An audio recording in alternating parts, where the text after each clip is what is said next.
Hey, welcome along to the Pastor's Heart. Dominic Steele here this afternoon. It's great that you could join us today as we embark on our mission of attempting to encourage senior pastors, pastoral staff in the collective task of seeking and saving the lost and shepherding the saints that God has given us the task of looking after. Just so you know where we're going the next little while, and of course we're live on Facebook every Tuesday afternoon at 2, and so you can ask a question in the comments below on the Facebook page, The Pastor's Heart. Coming up over the next few weeks, Andrew Barry is going to be joining us, old friend. He's going to be in to talk about just the whole process of what God has done in his heart and his family following the death of their son Nathan 2 years ago. We're going to hear from Graham Benyon. He's out in Sydney speaking at the Priscilla and Aquila conference. We're trying to get David Cook on the Pastor's Heart. He's doing a seminar on preaching to the heart, and it'll be good to hear from him.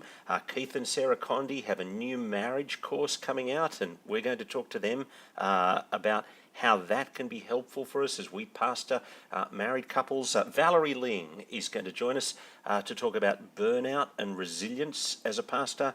Colin Buchanan is going to be a guest in a couple of weeks' time.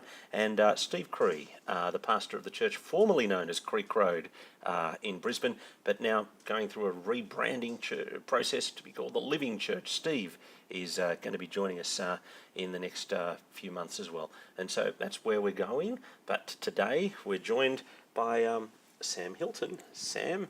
G'day, Dominic. Good to have you with us. Sam, missions pastor at Hunter Bible Church in Newcastle, New South Wales. Thanks for coming down. That's all right. Mate, it's been a super busy January for you. We're going to talk about mission for the year, but just you've been flat out the last fortnight. Last couple of weeks, yeah. Yeah, tell us what you've been doing. Every January we run what we call our Wave Kids Club. Mm-hmm. And so there's around about 400 kids every day. I heard 620 in total over the week. Across the week, yeah. So they didn't come every day, but across the week. Average attendance each day, yeah. So a stack of leaders. Stack of leaders, and then we have a big cafe tent out the front where we have... Now tell us about that, because, I mean, quite a few of us, churches, would have run kids programs, but you've actually been doing something good in connecting with the adults. So tell us about that program. Yeah, that's probably required the most thought and consideration. I don't know how to do it, so tell me. So over the years, we've tried various things. We've tried doing kind of fairly topical, kind of non-gospel related topics. We've, to begin with, we really just served tea and coffee and had chats with people who came by. But now we're at the point where it's basically we have a couple of interviews each morning. So one last week was with Greg, our senior pastor, and they talked about a whole bunch of different issues throughout the week. So there's a topic for each day. So for example, one day might be relationships, the other day was being green, and we talk about those kind of topics from a gospel point of view. And each day you interviewed him? Each day we interviewed Greg, and there was like a conversation that took place between him and the host. And the host, all right. And then we also would interview people on issues around that topic. So, for example, we did sport and health one day, and so we dragged in one of the girls from church who is right into skating and is actually trying to go to the Olympics. Yeah. Right, so you had an interview with him and somebody else to complement that, to give it a bit of variety and spice. Yeah. And, I mean, when you say that, I think here, where we are, where the parents are living such busy lives, and that if they're on holidays, they want to have the kids with them. If they're not on holidays, well, they're at work, and so they want it to be a child-minding kind of exercise.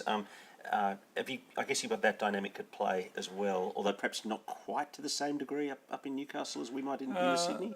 Yeah, we certainly do. It's certainly the case that a lot of people just kind of drop their kids in the morning, and then they come back and pick them up.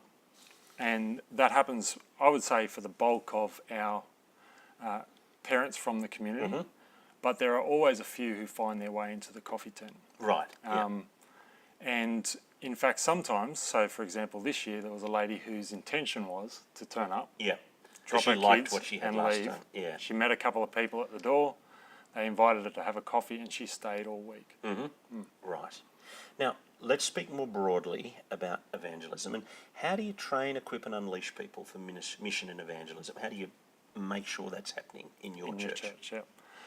We probably don't do a lot of formal training in evangelism across church. We do certainly for our Unichurch crew. So we have a structure that we call hub sessions. It's changed name a few times. That's why I had to think about it. So we do a lot of training at that level with our university students.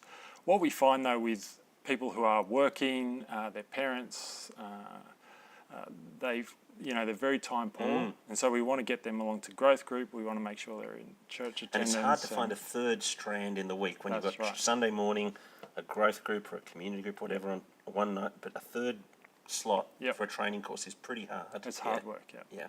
But what we find, I think, is that people.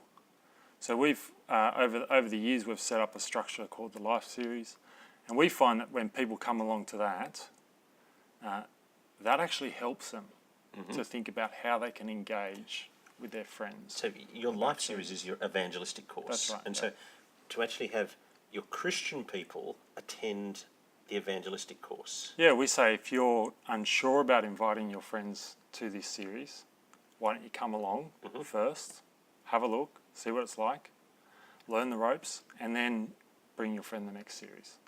And so we get a few people like that, but often they've been able to have a conversation at some level and make an invitation. And they bring their friend along, and we've set it up in such a way that you don't have a table discussion leader who just dominates the conversation, but we want to actually invite our regular church members into the conversation at the table each night. What's the yearly mission cycle at Hunter? Where are the peaks and the troughs? And the peaks and the troughs are definitely for most of our congregations around the summer period. So we run, in the lead up to Christmas, we run a big carols event at Lambton Park, which is now a really great community event. We also run, and at that, our goal is actually to get people to come along to Christmas church or to come along to the Wave Kids Club. Right. So one of the big things we've done over the last couple of years is we've given out slap bands to all of the kids who turn up. And slap bands, okay. Like thousands of slap bands. That's a Wave Kids Club with the dates and the URL, website and all that sort of stuff. So every kid who comes gets okay, I'm there now. Yep. So they turn up. They turn up to carols. They all get one of these, and so we actually find quite a number of kids bug their parents to come along because they've been wearing it for 3 weeks. That's right. Yeah. Our kids still have last year's ones from 2017. And now, I mean, I suspect many churches put lots of effort into Christmas carols, Christmas and that kind of thing, but then are disappointed at the flow through to January. Now, you've done really good things, obviously, with January.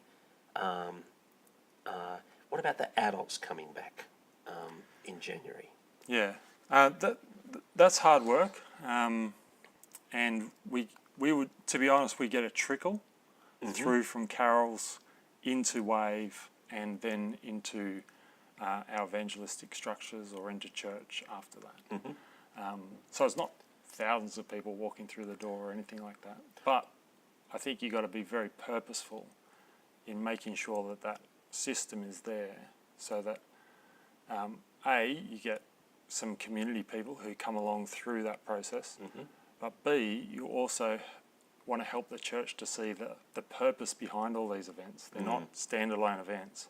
So they can invite their friend to carols, and then when they're at carols, they hear about Wave Kids Club and they go, why don't you bring your kids along to Wave Kids Club? It's going to be great. We're going. And so it's interesting. You've talked about a trickle from carols, but or a trickle of adults from carols. Is it your experience that January is still an absolutely key time for general guests, though? Because, I mean, I think if we've looked at our statistics, I think we're roughly getting double the number of guests in January compared to any other month of the year. Yeah, our membership guys will be able to tell you Yeah. all the details on that. But certainly on Sunday, we had, oh goodness knows, I can't remember how many guests. We had lots and lots of guests in the morning congregation. None of them were from Wave. Right. And then at the evening congregation, we had lots and lots of guests, and there was 3 or 4 families from Wave. Right. Who had Okay. come to Wave, never heard about Jesus, Had a good week. had a good week, came to church, Awesome. which was just fantastic. Yeah. Yeah. Alrighty. So, we've talked about the summer priority. Other peaks in the year?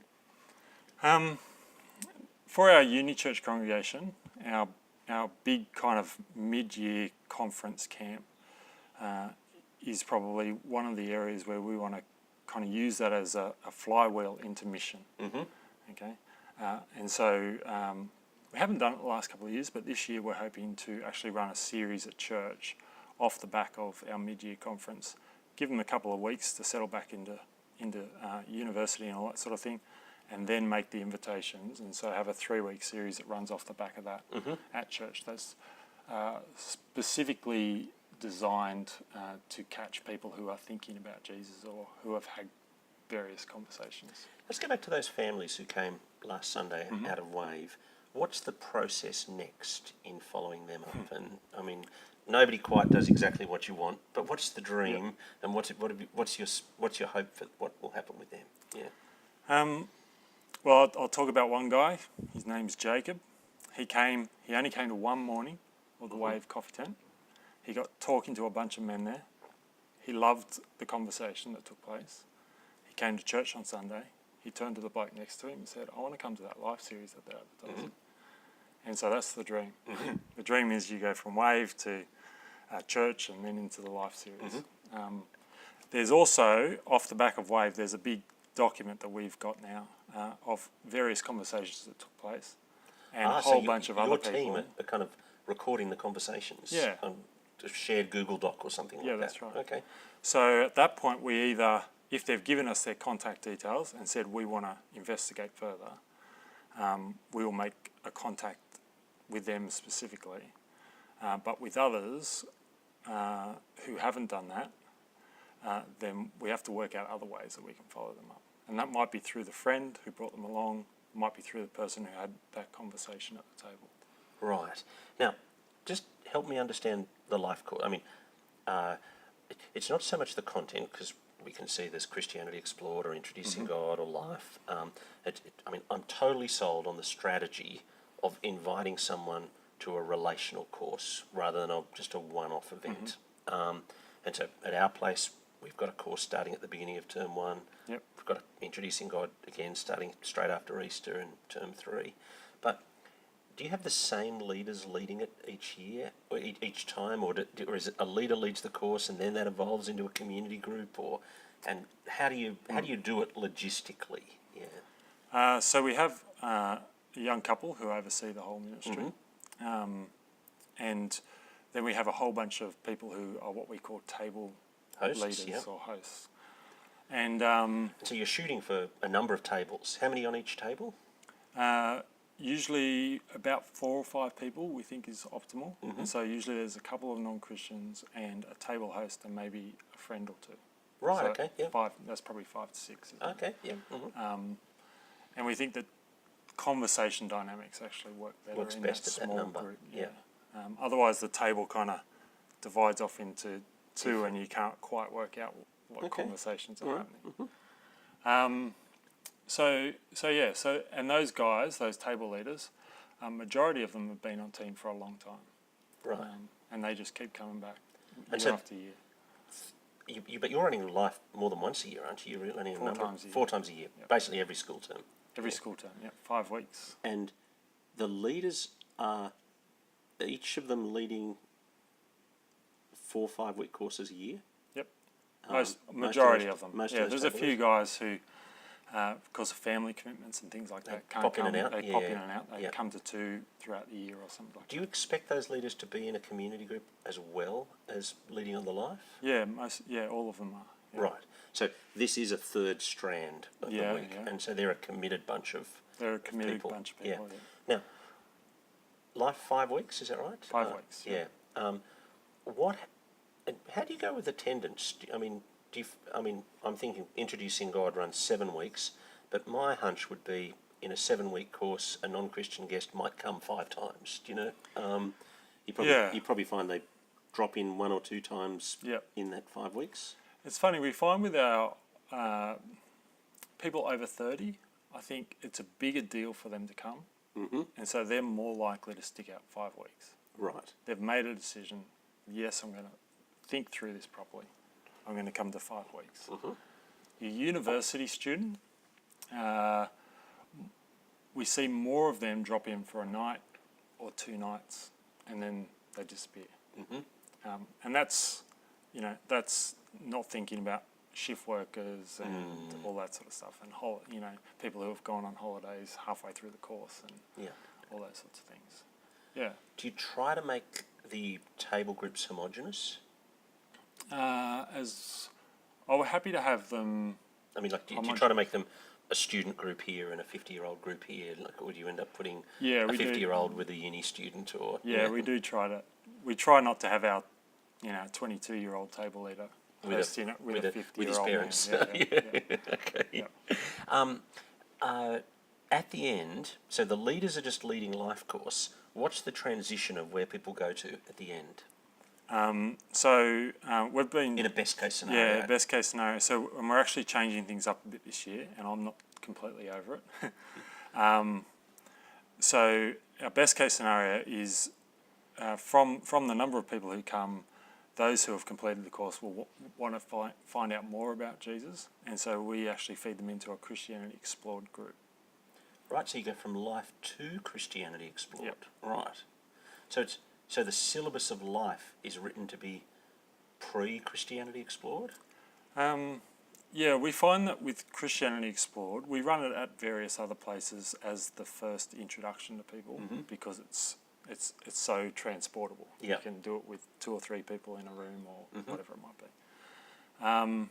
But we find that people are not necessarily up to the question of who is Jesus and what is his mission.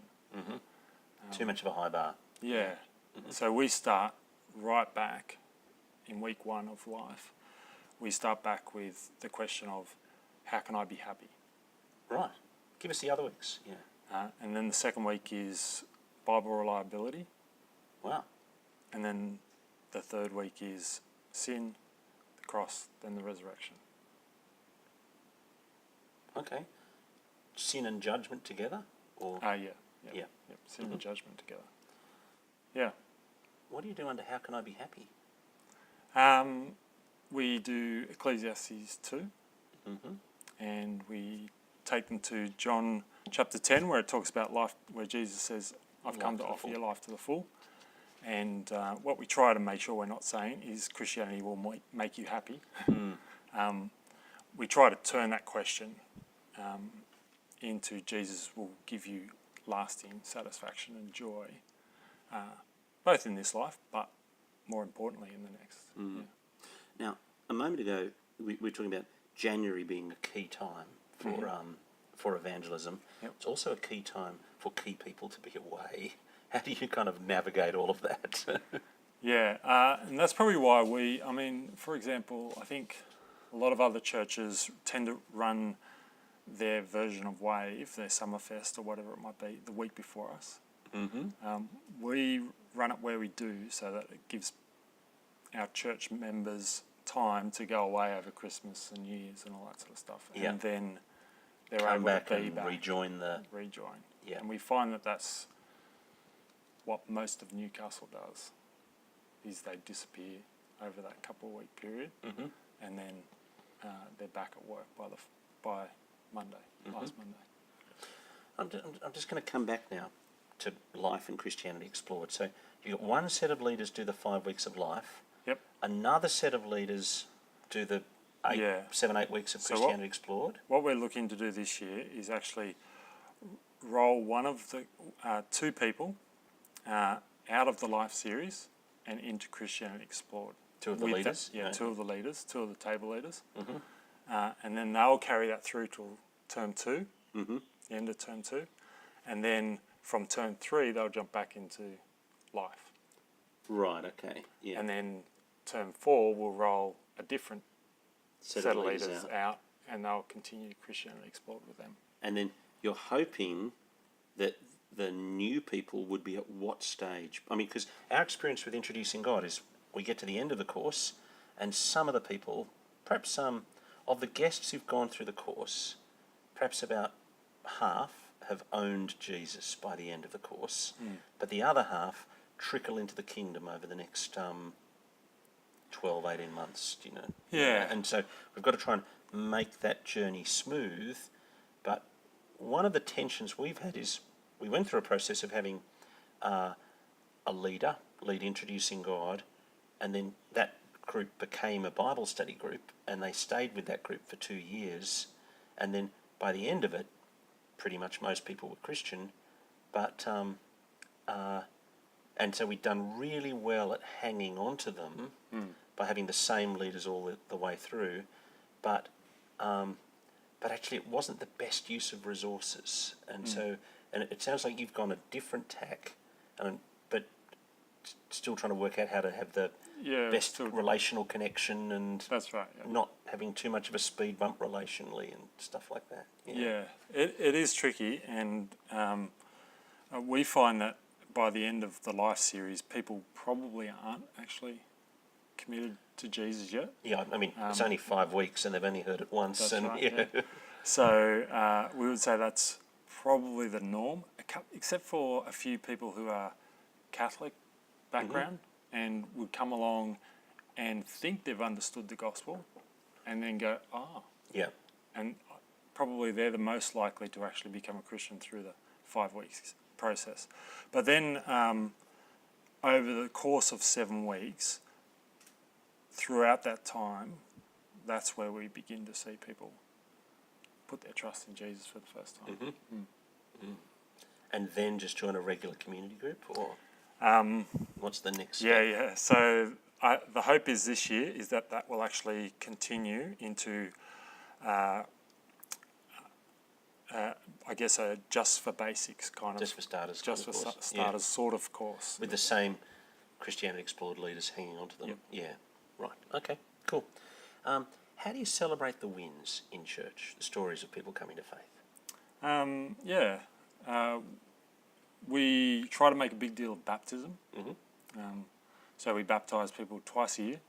Our Good Friday service, we always baptise people out the front of church and say, bring your friends, bring your family, and we have a big celebration on Good Friday. Why Good Friday? Sorry, I don't mean to push on this. I'm just wondering, why Good Friday, not Easter Sunday? Yeah. Because most people leave after church on Friday. To go away for the weekend. Oh, okay. And So, okay. Totally pragmatic. Yeah, it's totally pragmatic. It's not a theological statement at all. And then we've tried. Usually at the end of the year. We've tried to have. I've kind of felt like we do such a big party for Christmas at church, but I want the party on Easter Sunday to be bigger. Do you know? And so I love the idea of Easter Sunday dripping with celebration and yes, he's risen, and yes, new life, and yes, baptisms, and And we try to do that as much as we can, but we find that most people, if we can sell Good Friday good enough, they stick around, and it actually becomes our biggest gathering for the year. For the year, right. We just have one gathering on Friday, and that's a really great time as a church family. Yeah. Cool. And then we do it again at the end of the year, so just a couple of weeks ago, early December we did it this year, last year. As missions pastor, how do you balance the whole issue of people's eyes on the global mission and eyes on local mission? That's a good question. I find that it's actually really hard. So over the last couple of years, we've had one of our MTS apprentices. She's been doing a wonderful job of keeping our eyes on global mission, and so I will meet up with her and talk to her about various things that are going on, and missionaries who will be coming back. So we had, I think, 3 missionaries last year who came back, and we've got a couple coming back this year for their, what do they call it, deputation. Yeah. So what I've found is it's easier for me to outsource that and give somebody proper responsibility of it who can do a good job of it, rather than hold on to it and it gets very little of my time. Yeah. Where are the areas you're particularly wanting to work on and change in 2019? So one of our big things is actually that follow-up Yeah. process. We're wanting to think carefully about that. If you're watching us and you've got some insights on that, we'd love you to join the discussion on Facebook or in the Pastor's Heart discussion group on Facebook and weigh in if you've got better insights on what to do in that area. Yeah. One of the things I think we also need to, after being in the job for quite a while, you can just kind of keep doing the same old thing. Yeah. So I was just talking to Matt Varco, who's at Grace City Church, not too far away, and they actually canned their carols this year in order to in 2018 or 2018. Really? Yeah. Right. Okay. So they didn't run their carols. They found that it wasn't working for them as a church, even though they were getting lots of people along. Yeah. Well, it's one thing to do carols out. The issue is carols outside, and you're getting them to come to your building at a different place. Yeah, that's right. Yeah. And so they ran a different community event just last Saturday. They ran an outdoor cinema night, and they showed Finding Nemo, and they gave out free popcorn and had lots of good conversations with people during that time, and advertised the current series that they're doing at church. Right. Which is specifically aimed at the unbeliever. Yeah. Wow. I mean, for you, carols in Lambton Park's been a huge thing. Yeah, it's almost, it would kind of be, to pull out now, it would be very difficult. Yeah, and obviously, you're not proposing that, but it is an issue. My observation has been, you do carols in the park, you get far, far, far more people than if you do carols in the church building. But if you do carols in the park, they don't even realise it was your church that put it on particularly. Do you know? Yeah. Yeah, you have to work really hard at doing that. We do find that when we go door knocking during our Wave Kids mission, that if we door knock that area and you say, oh, we're doing Wave Kids Club, we're the people who put on the carols in the park, they're like, oh, yeah, we know you guys. Oh, no, that's an interesting line. Yeah. So, as you talked to me about the Wave Kids mission a moment ago, I was thinking you had a team of people doing kids, you had a team of people doing the adults who came, but you've actually got a team out doing door knocking the same week as well. So it's a much broader mission activity than just who comes to you. Yeah, that's right. Yeah. Tell us about that. Yeah. About the... Yeah, the knocking on doors. Why this week? Why this week rather than another time of the year? And because it sounds like you've got the whole church, or a large percentage of the church, or as many as you can. Let's all come and give us a week of time. That's right, and I would say that's one of the big wins for our week of mission. So 2 Sundays ago, we interviewed a lady at church, and she said, "Yep, my husband and I, every year we take a week of work, week off work, and we come and we serve at Wave."